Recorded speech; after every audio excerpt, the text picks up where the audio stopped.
Alright, so in this video I'll take you through the rib command from the sketch based features. So rib command is like sweep. Sweep is the word used in other softwares apart from CATIA for the same function. It sweeps one profile with respect to another profile, and the planes of those profile are perpendicular to each other. So that is the basic idea of rib or sweep. I'll demonstrate that using these sketches over here I've made. So I want this section over here, that is this rectangular, to be swept along this profile, so that it makes a curved rectangular pipe or profile kind of thing. So I've selected the rib option.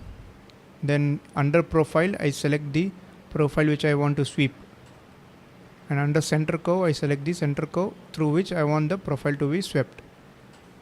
And now you can see, if I preview, it will sweep that rectangle through the center curve. If I press OK, I'm going to make that profile. So this is the rib option.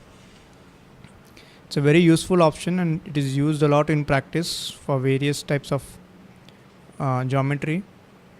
You will be needing this a lot while making complex solids. So it's better to just get comfortable with the features in this option and just try and test the different ways of making the geometries.